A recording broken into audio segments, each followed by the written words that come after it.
مراد رسول خلیفہ دو حضرت عمر فاروق رضی اللہ تعالیٰ عنہ یکم محرم الحرام 23 ہجری کو اہل اسلام سے جدا ہو گئے۔ حضرت عمر کی شہادت سے اہل اسلام کو ایسا نقصان ہوا جس کی تلافی کا کوئی امکان نہیں تھا، کیونکہ حضرت محمد صلی اللہ علیہ وسلم نے حضرت عمر کو فتنوں اور امت کے درمیان حائل رکاوٹ قرار دیا تھا۔ آج کی اس ویڈیو میں وہ باتیں جانیں گے جن کو سن کر آپ حیران ہو جائیں گے۔ معزز ناظرین، ہم آپ کو اپنے چینل اسلامک نالج فیکٹس میں خوش آمدید کہتے ہیں۔ پیارے دوستو، نبی کریم صلی اللہ علیہ وسلم نے بارگاہ خداوندی میں جھولی پھیلا کر جس عظیم ہستی کو مانگا، وہ عظیم ہستی حضرت عمر ہی تھے۔ یہی وجہ ہے کہ آپ رضی اللہ تعالیٰ عنہ کو مراد رسول بھی کہا جاتا ہے۔ آپ کی والدیت خطاب، لقب فاروق اور کنیت ابو الحفظ تھی۔ آپ کے خاندان کا شمار قریش کے معزز خاندانوں میں ہوتا تھا۔ آپ کا خاندان قریش میں بہت بہادر اور طاقتور تھا۔ آپ کے ایمان لانے سے اسلام کو بھرپور طاقت ملی۔ حضرت عمر رضی اللہ تعالیٰ عنہ 33 سال کی عمر میں اسلام کی دولت سے مستفید ہوئے۔ آپ سے قبل 40 مرد اور 11 خواتین اسلام کی دولت سے اپنے دل منور کر چکے تھے۔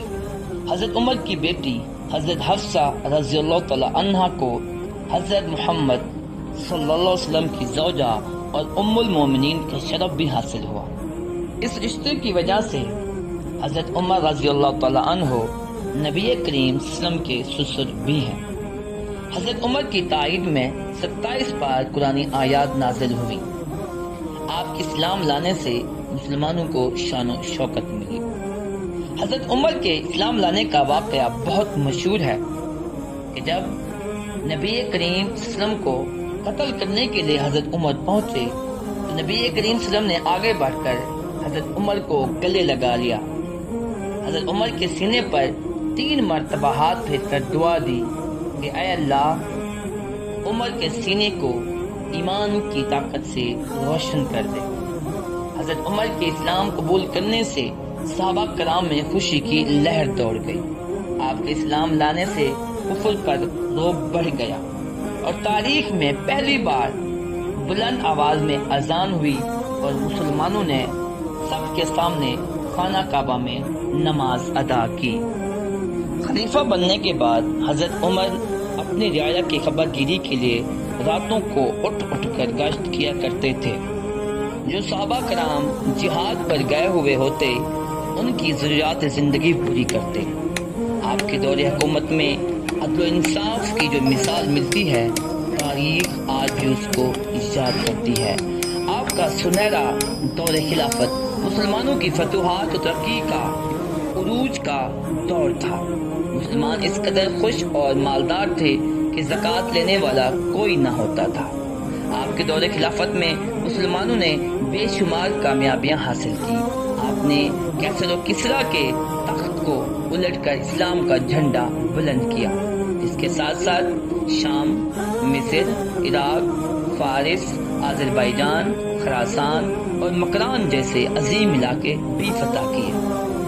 آپ کے دور خلافت کی چند نمایاں خصوصیات یہ بھی تھی: عدالت بنا کر قاضی مقرر کیے گئے، امیر المومنین کا لقب اختیار کیا گیا، فوجی دفاتر بنائے گئے اور تاریخ میں پہلی مرتبہ مردم شماری کرائی گئی، نہریں کھدوائی گئیں، نئے شہر آباد کروائے گئے، پیمائش کا نظام جاری کیا گیا، پولیس کا محکمہ قائم کیا، جیل خانہ بنایا گیا اور جگہ جگہ فوجی چھاونیاں قائم کی گئیں، مسافروں کے لیے مسافر خانے بنائے گئے اور سب سے بڑھ کر مساجد میں امام اور مؤذن کی تنخواہیں مقرر کی گئیں۔ حضرت عمر کے دور خلافت میں 3600 علاقے فتح کیے گئے۔ ان علاقوں میں 900 جامع مسجد اور 4000 عام مساجد تعمیر کروائی گئی۔ سیدنا فاروق اعظم رضی اللہ تعالیٰ عنہ کی شان و شوکت سے باطل قوتیں پریشان تھیں۔ حضرت عمر کی شہادت کا واقعہ کیسے پیش آیا؟ 27 ذوالحجہ 23 ہجری کو حضرت عمر رضی اللہ تعالیٰ عنہ حسب معمول نماز فجر کے لیے مسجد میں تشریف لائے۔ حضرت عمر نے جیسے ہی نماز شروع کرائی تو ایک شخص فیروز نامی جو کہ مسجد کے ممبر میں چھپا ہوا تھا، آپ رضی اللہ تعالیٰ عنہ پر حملہ آور ہوا۔ زہر آلودہ خنجر سے کئی بار آپ کی پیٹھ پر کیے، جس سے حضرت عمر کافی زخمی ہو کر گر پڑے۔ حضرت عبد الرحمن بن عوف نے نماز پوری کرائی۔ قاتل کو پکڑنے پر کئی اور اصحاب بھی زخمی ہو گئے۔ قاتل نے پکڑے جانے کے خوف سے اسی خنجر سے خودکشی کر لی۔ سیدنا عمر فاروق رضی اللہ تعالیٰ عنہ کے زخم اتنے گہرے تھے کہ وہ ٹھیک نہ ہو سکے، اور آپ رضی اللہ تعالیٰ عنہ 63 سال کی عمر میں جام شہادت نوش کر گئے۔ آپ کا جنازہ حضرت صہیب رضی اللہ تعالیٰ عنہ نے پڑھایا۔ آپ کی تدفین روضہ رسول کے قریب ہوئی۔ یوں 10 سال 6 ماہ 10 دن تک 22 لاکھ مربع میل زمین پر نظام خلافت راشدہ کو جاری کرنے والے کا سنہرا عہد ساز دور اپنے اختتام کو پہنچا۔ اللہ تعالی حضرت عمر رضی اللہ تعالیٰ عنہ کو جنت میں کروٹ کروٹ سکون عطا فرمائے، آمین ثم آمین۔